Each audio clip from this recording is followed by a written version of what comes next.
known clinically as nystagmus. Polly then got an antibiotic injection in her inner ear to deaden the nerves. Almost 1 in 10 people over 65 suffer from vertigo or other balance-related problems, and tests like these help in the diagnosis. Doctors warn that sudden dizziness could also indicate low blood pressure, vision problems, stroke and even brain tumours. It's therefore imperative to seek treatment as soon as the symptoms appear.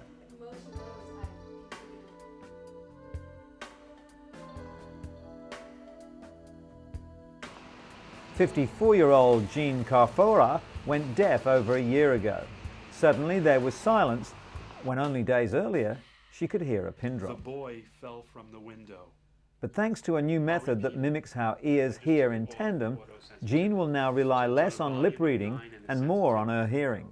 The boy fell from the window. Close. The boy fell from the window. Surgically placed in the inner ear, a beeper-like device sends impulses to stimulate the auditory nerve so Jean can decipher sound. These cochlear implants aren't new, but tuning them to each other is.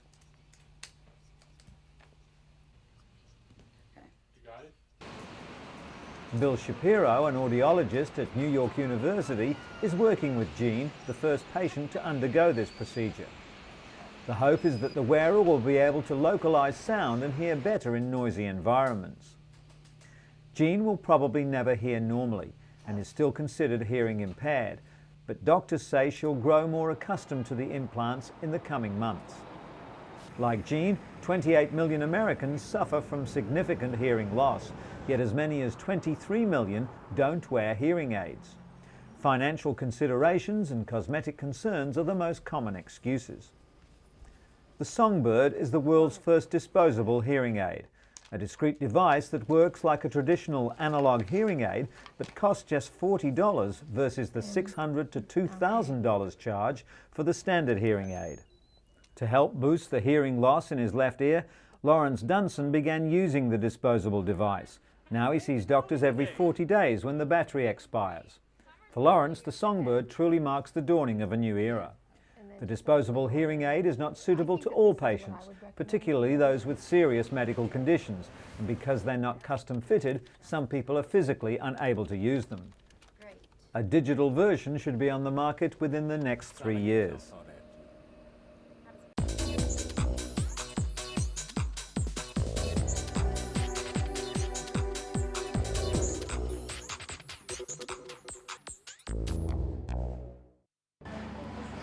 Ostrich is making its culinary debut in Chile, and the lean cuisine is becoming quite the rave at upscale eateries.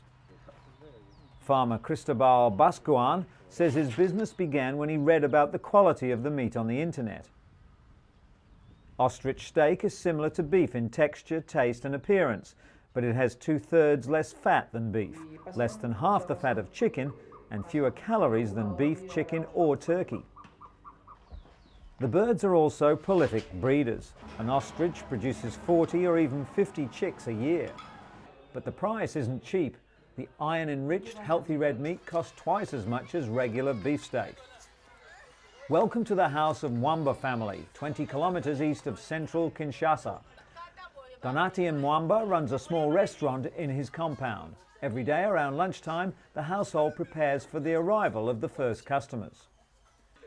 Donatien and his clients start out drinking Lotoko, a very strong local brew, while playing cards, listening to music and dancing. This looks like the beginning of a relaxing afternoon. At lunchtime, there's just one popular meal on the menu: dog. That's right, D-O-G. Dog meat is considered a delicacy in some regions of the Congo, especially by the Baluba tribes people, who believe the hounds are healthy for you too. Animal rights activists would be outraged, but Donatien isn't concerned. Man's best friend is just a nutritious meal to him. After a few minutes of bargaining, Donatien buys the dog for 1,700 Congolese francs. After being skinned, the carcass is singed to get rid of stray hair. Then it's washed carefully with soapy water and cut into pieces. The meat is cooked in tomato sauce with a lot of chili pepper and served with pounded leaves and cassava paste. Dog meat lovers swear that it's good for you. According to the locals, when you eat dog meat, your level of blood rises and you remain in good health. 13-year-old Henri Lusangi raises dogs in his backyard for sale. He sells puppies for the equivalent of $1.50 each. Henri has no shortage of customers. Today, even people who come from ethnic groups who don't usually eat it are adopting dog meat for economic reasons. The meat is thought to be especially nutritious and good to eat in the winter months because it heats up the body. Locals also believe it makes men strong and virile. In some countries, dogs are even beaten before being killed in order to increase the levels of adrenaline, which it's claimed will make a man more virile still. With hardly a health regulation to speak of, the Congo can be a very risky place for a meal, but people like Donatien and his loyal customers, who swear by the health-giving properties of the food, aren't about to give it a second thought. But what dog meat only claims to do, one odd little Peruvian plant actually does, and that's boost the libido. Researchers claim that maca, an ugly, smelly brown turnip found in the remote Andes, can boost a man's sex drive by up to 200%. Science may have finally dispelled the myth of the Latin lover. Maca is also said to reduce anxiety and even increase sperm count. Peru's maca export is currently bringing in between $2 and $3 million, and the latest research, which has not undergone independent review, could bolster sales even higher.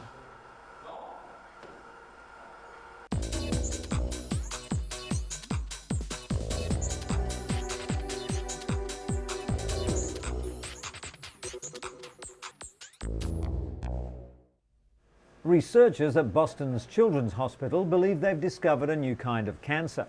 Pathologists Sarah Vargas and Christopher French found a chromosomal swap in the cells of the tumour that makes this cancer unique. Researchers say this chromosomal translocation makes the cancer cells extremely aggressive.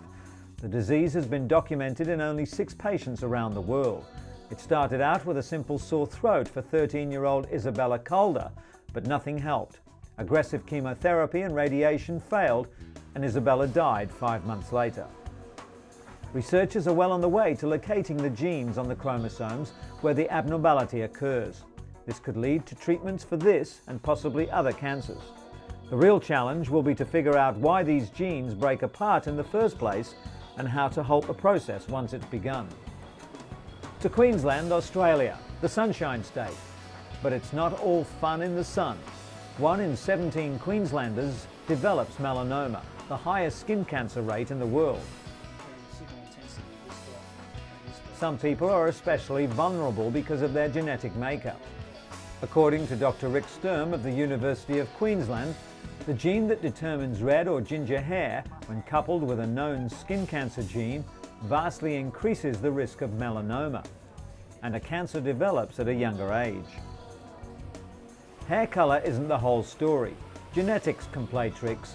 People can carry the red hair gene and not have red hair.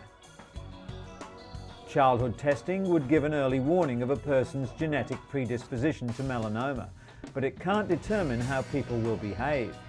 Whether we have the gene or not, doctors advise that it's how well we protect ourselves in the sun that determines whether we face much risk or not. After discovering several growths on his skin, Jim Latrude began using a cream normally prescribed for external warts. Known as Aldara, it's been found to be effective in clearing up skin cancer. The cream works by boosting production of certain naturally occurring proteins which help healing. Jim has had patches of non-melanoma cancer for 8 years. He used to have them surgically removed, but now prefers the cream. Unlike surgery, the cream treatment retains the skin's pigment, so the treated area is protected from the sun. Clinical trials have shown Aldara to be 90% effective at treating non-melanoma skin cancer, and it's hoped it'll gain FDA approval in around 2 years' time. And scientists at the Imperial College in London claim they've made a discovery that could cure drug-resistant cancerous tumours and save thousands of lives. Most types of cancerous tumours respond to chemotherapy, but they can later develop resistance to drugs, which makes effective treatment difficult. A key protein has now been identified which actually fights against treatment. The P-glycoprotein stops the chemotherapy from doing its job, killing the cancerous tumours. This new discovery means that scientists can develop drugs to block the protein, allowing the chemotherapy to destroy the cancer. Doctors believe this discovery will help treat many types of cancer, such as breast, prostate and leukemia. According to the World Health Organization, cancer is a leading cause of death in most industrialized countries. Worldwide, 10 million people contract the disease every year, with lung, stomach, liver and breast cancers being the biggest killers.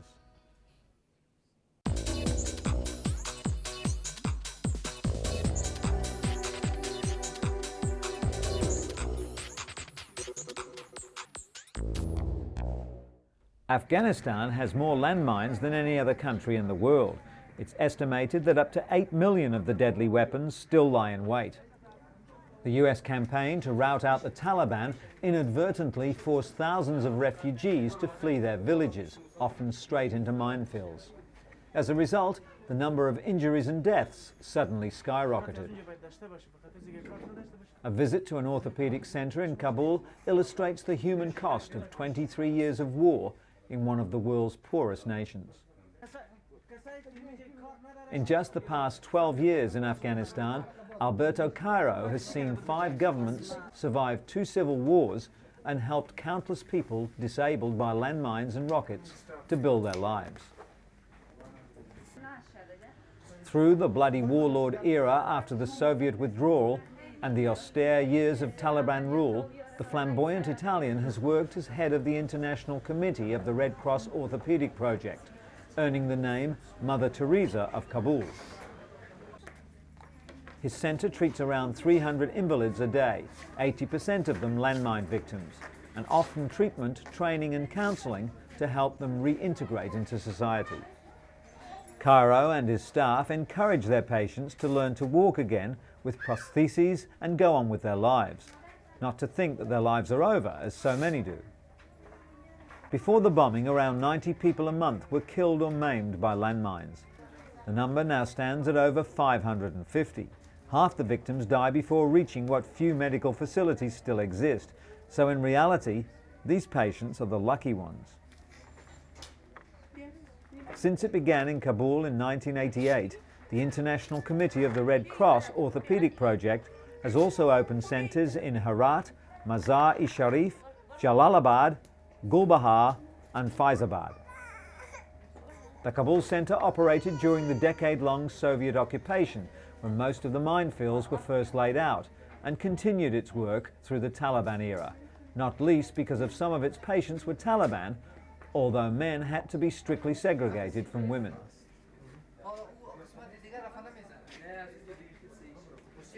As well as manufacturing and fitting prosthetic limbs, the centre provides jobs in its workshops and rehabilitation rooms to disabled people.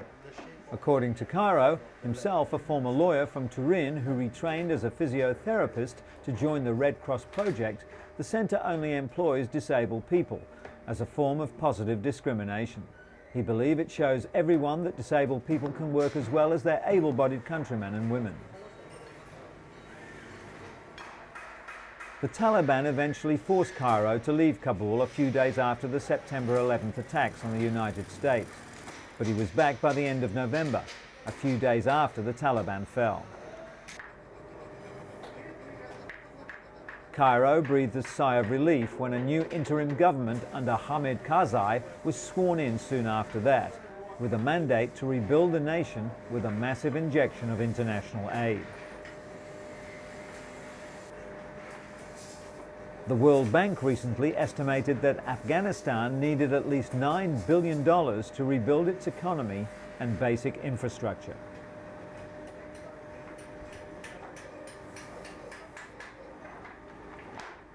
Following a year of terrorism, war and devastating natural disasters, The British Red Cross is aiming to raise more funds to be used immediately for disaster situations.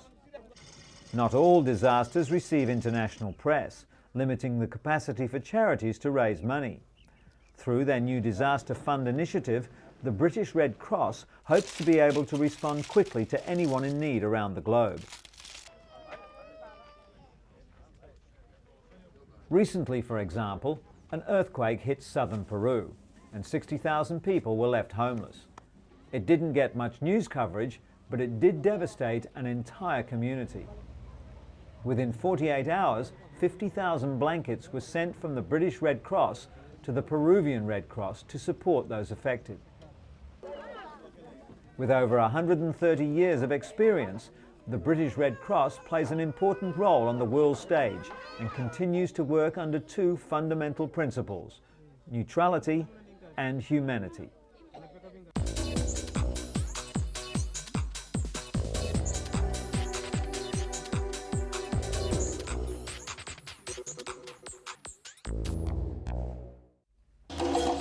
African dance coupled with step aerobics is helping Deborah Bono's students dance their way to health and fitness. Her husband Gene provides the beat for the class. It's his drumming, along with her endless energy, that drives these women to reach new aerobic highs. Bono started teaching the class about 5 years ago, when a client asked her to come up with something a little different. She used a dance background to design Afro-Caribbean step. Its popularity draws people from all cultures and nationalities. The couple have even produced 2 workout tapes to promote their exercise system around the world, in the hopes that it will be enjoyed by people in their living rooms and in the gyms.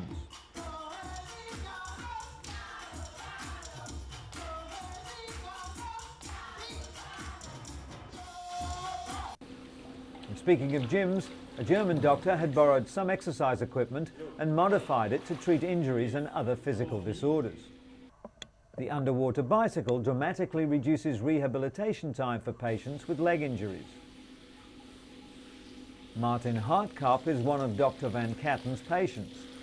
He recently underwent surgery for tearing his cruciate ligament while playing basketball. The ligaments hold the knees in place, providing stability and flexibility. Conventional rehabilitation takes about 14 weeks, and hydrotherapy is only introduced in the later stages. Patients are normally able to straighten their knees after 10 weeks, but studies show that people training on the underwater bicycle could flex their legs after just 6 weeks.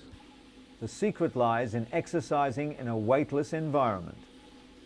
In other sports news, Impact Leisure International has developed a new ski slope surface, which will give skiers a softer, easier landing.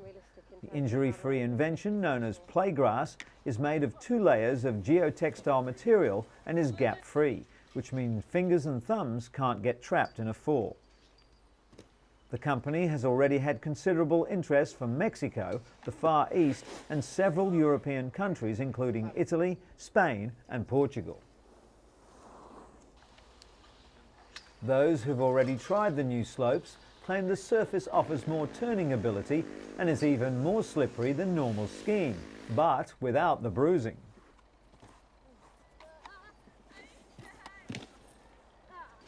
Playgrass is an ideal surface for beginners who can be somewhat apprehensive about flying down a snow-capped peak, while seasoned skiers tend to be more adventurous on the man-made surface, as they're less likely to hurt themselves.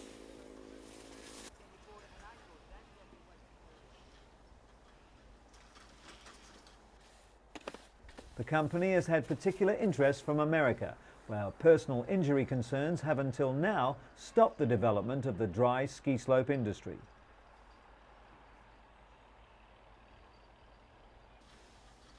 And finally, in sports medicine, the illegal use of performance-enhancing drugs has taken a dangerous turn, thanks to gene therapy. It seems that winning is in the genes after all.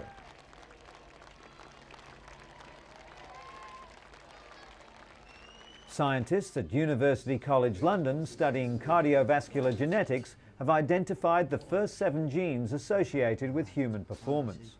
While their work is being designed to help those with serious illness, it's feared it could be illegally used by athletes. By understanding how these sporting genes work in regulating performance, opportunists might find pharmaceutical ways of enhancing the body, much like the human hormone EPO was copied and used by cyclists to enhance their strength, stamina and riding ability. Research in this field is just getting started, so matching the right genes to types of performance is still a long way off. At some point though, it could lead to the arrival of gene drugs, which would be very difficult to detect.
The state of our health, something we strive to improve and maintain, but sometimes inadvertently destroy.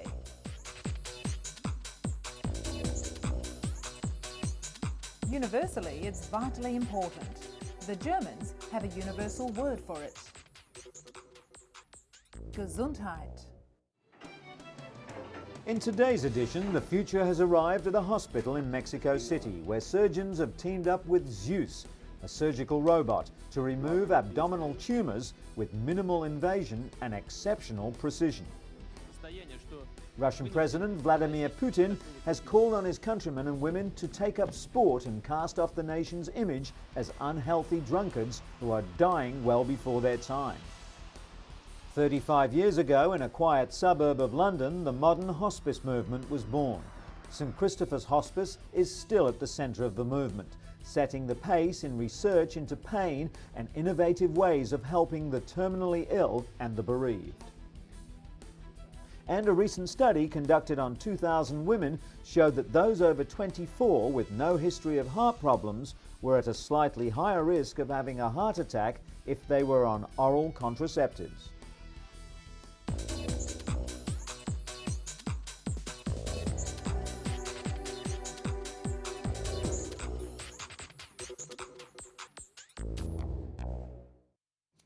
But first, imagine preparing a crack pipe as part of a new addiction therapy program. The drugs are fake, but the cravings are real. This is ERP, Exposure Response Prevention, a rather unconventional therapy. 38-year-old alcoholic Elle begins her session with relaxation exercises. Then she repeats personalized mantras called cognitive scripts, which drum in the many reasons to quit. If I continue to use, I will die. If I continue to use, I will die. Then it's the hard part. She's confronted with the drug which ruined her life. ERP flies in the face of conventional therapy, but according to these addicts, the only way to beat their drug demon is to literally face it head on. Counselling isn't always enough for alcoholics, and some need medication too.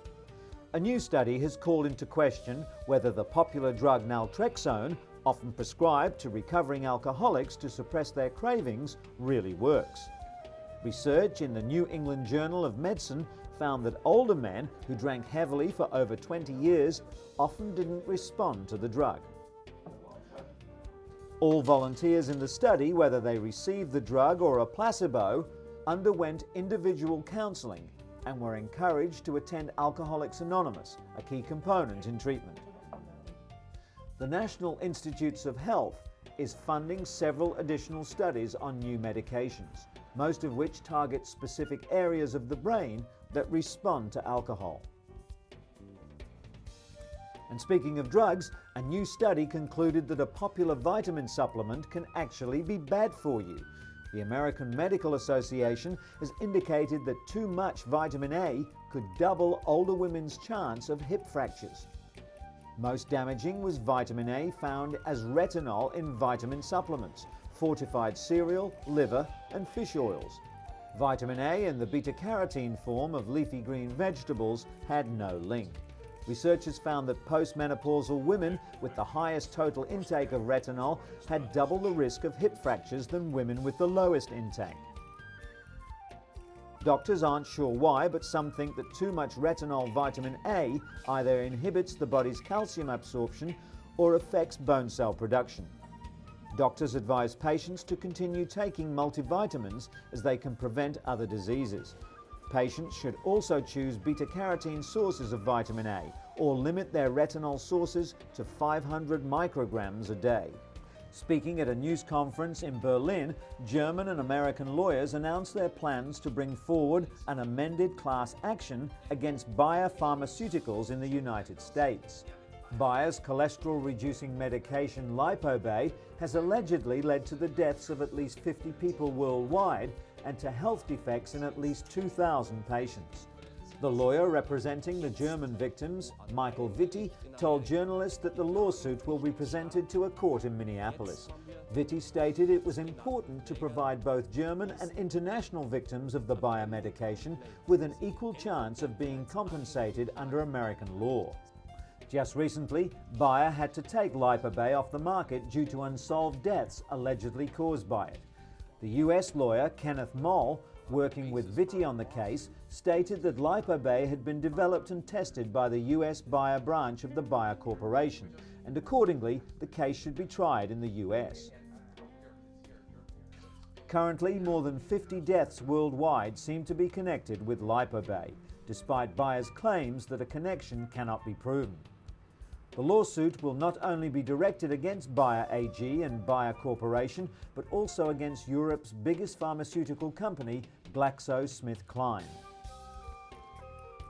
SmithKline Beecham has been accused of having participated in the sale and marketing of Lipobay in the US throughout the past decade.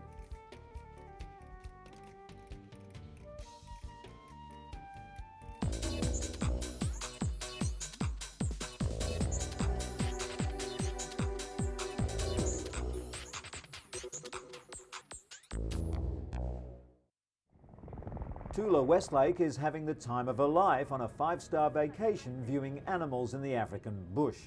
But her trip is more than just relaxation. She's one of the growing number of scalpel safari tourists coming to South Africa for a nip and tuck, and then recuperating while on safari.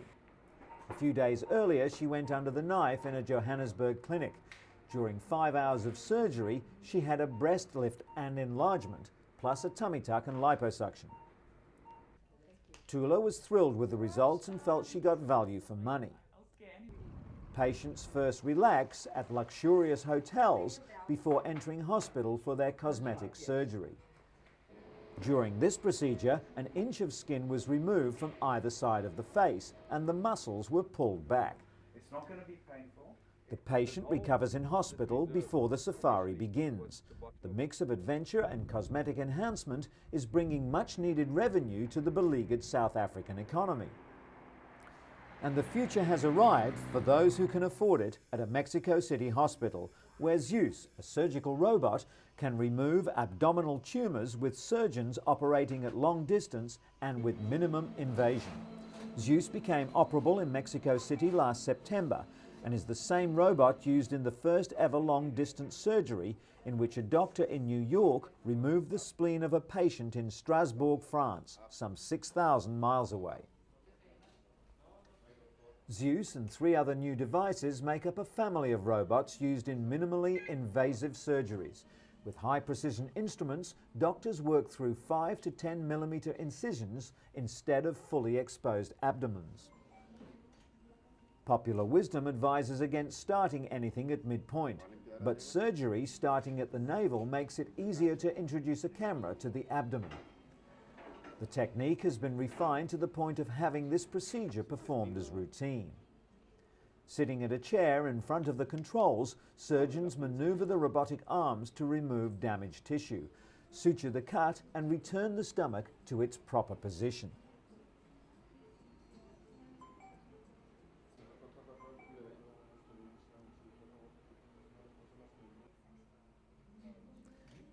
Stitches and sutures are cut with electricity to avoid any internal bleeding, and the whole procedure can be watched on several monitors.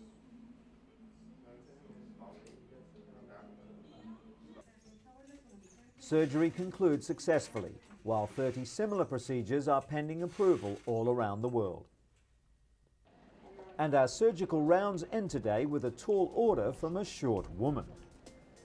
We're at the Sinai Hospital in Baltimore, Maryland, where internationally known surgeons Dr. Paley and Dr. Herzenberg will perform a limb lengthening procedure on 20-year-old Meredith Jones.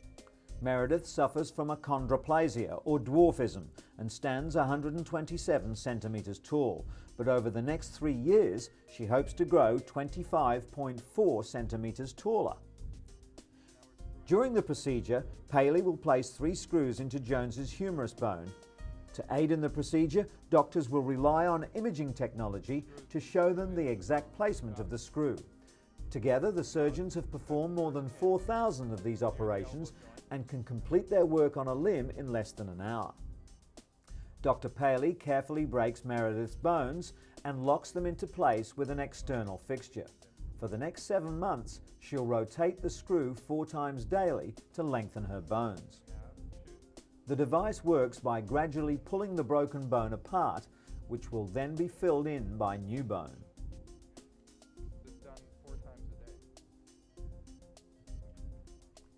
The stark contrast between these 2 young women, a former patient who's completed the 3-year limb lengthening process and another patient just beginning the procedure, shows the dramatic results of this cutting-edge surgery.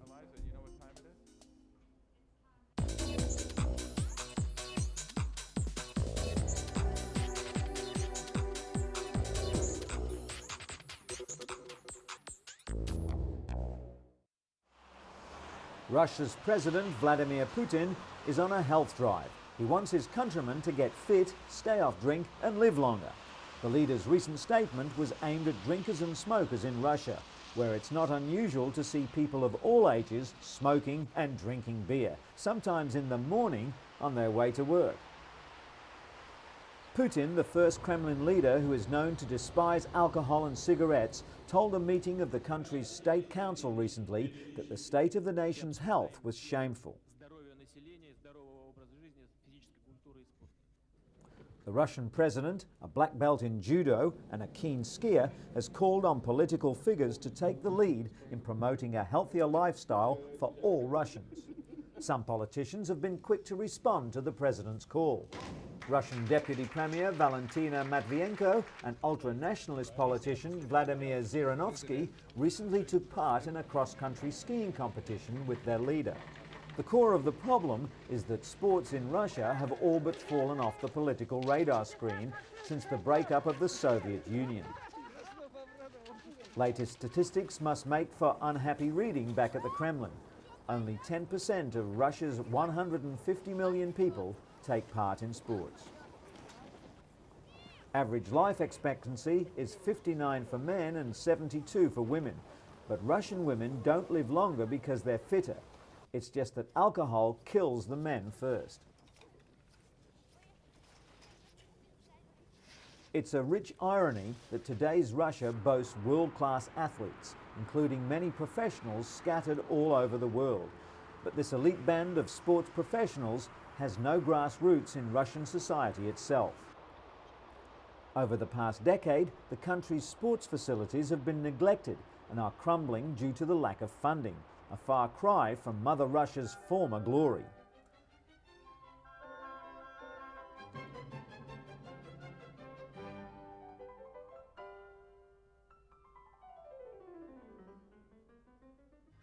Today, a small but growing middle class is pumping iron.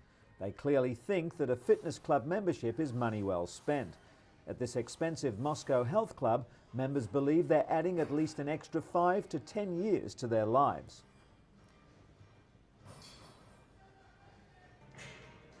The problem is, health clubs with state-of-the-art facilities are priced well above the means of ordinary Russians, and affordable sports facilities are almost non-existent in small Russian cities.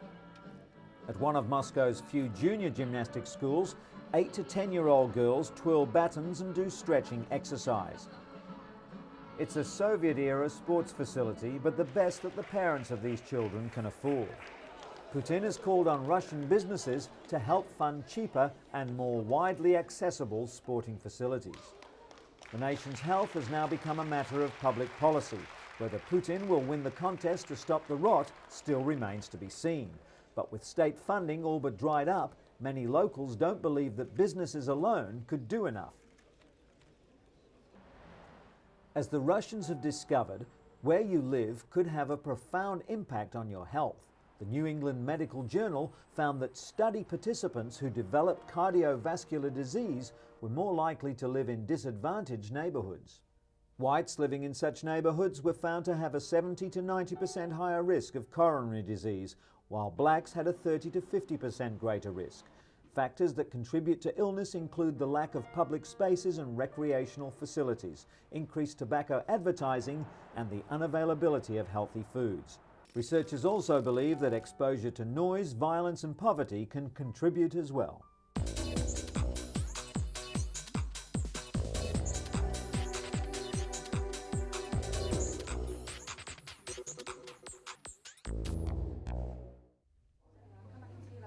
Modern hospices offer people with incurable diseases professional medical help to control pain and, just as importantly, emotional support for themselves and their loved ones. But it wasn't always like this. In the 1940s, patients and their families were often distressed by a hospital system which wasn't set up to care for the terminally ill. Working as a nurse back then, Dame Cicely Saunders found little help available for patients with terminal illness. She decided to devote her life to improving care for the dying. She even trained as a doctor, researching new ways to control pain. In 1967, Dame Cicely founded St Christopher's Hospice in South London. It was the world's first teaching hospice, combining clinical care with teaching and research, as it still does today. St Christopher's cares for over 1,600 patients a year. Some are admitted to the 50-bed inpatient unit, but most are cared for at home by the doctors, nurses and social workers of the hospice's home care teams, an innovation pioneered by this hospice. Since its foundation, St Christopher's has been at the forefront of research for the care of the dying, which has now developed into a recognised medical specialty: palliative medicine. The regular and safe giving of oral morphine to control pain was first done at this hospice. 1 day a week, inpatients and those cared for at home are offered activities at the day centre, including craft work, aromatherapy, painting and creative writing. The aim is to counter the feelings of helplessness and isolation that chronic illness can produce. A resident artist offers coaching and advice. He can even bring a patient's artistic vision to reality if they're too weak to hold a brush. The centre also offers more formal art therapy sessions to help people to get in touch with feelings they may not be able to otherwise express. It's also about getting people in touch with their strengths as well. The supportive and positive atmosphere of the hospice comes as a welcome surprise to many who come here. Over 50,000 health professionals have passed through the various palliative care training schemes run by the hospice, and despite the vast number of books, journals and reports available, they find that the patients are still the best teachers. Now there's a growing interest in the needs of the dying in developing countries, especially with the increasing burden of AIDS-related deaths. 70% of the world's hospices are now in developing countries, and St Christopher's offers training for all. The idea is to take the latest research based on clinical experiences and adapt them to various communities around the world. The Hospice Information Service offers advice to members on all aspects of setting up and running a hospice. It also puts travelling patients in touch with hospices overseas. A recent St Christopher's patient who wanted to make a final trip to Kenya before she died was able to find out about a hospice in Nairobi. Care at the hospice is completely free of charge, while half their running costs come from the government. The rest is raised by the staff. Last year, St Christopher's won the Conrad Hilton Prize. The $1 Million award was in recognition of the pioneering work of the hospice in bringing light to the previously misunderstood or ignored world of the dying and their families.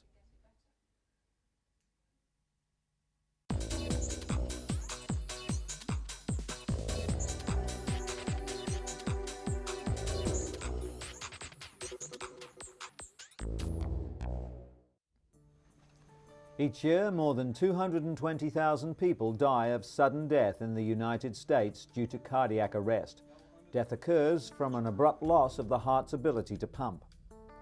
Scientists have long known that high levels of free fatty acids can trigger irregular rhythms in people with heart disease. But in a recent French report, healthy men with elevated levels of free fatty acids are also at a higher risk of sudden death. Free fatty acids are released into the bloodstream when needed for energy. In low amounts, they're not considered dangerous. One beneficial dietary fat, omega-3 fatty acids, found in fish like salmon and tuna, may actually also help lower a person's risk of sudden death.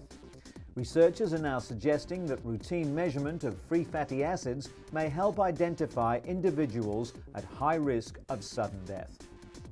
Another study just published in the New England Journal of Medicine confirms that women with no previous cardiac problems who take oral contraceptives have a slightly higher risk of heart attack.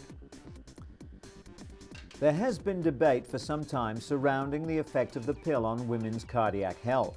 Evidence that it may cause blood clots in the heart first appeared in the 1960s. Since then, manufacturers progressively lowered the doses of estrogen. According to gynecologist Dr. Nancy Garber, the benefits still outweigh the risks, but women should still consult their doctor.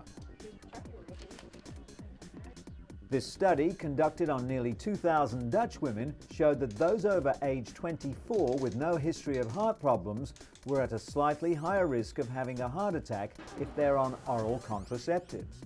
If they also smoke, have high cholesterol, diabetes or high blood pressure, the risk is nearly 13 times greater. 2 recently approved hormone-based birth control products for women are now on the market in the United States.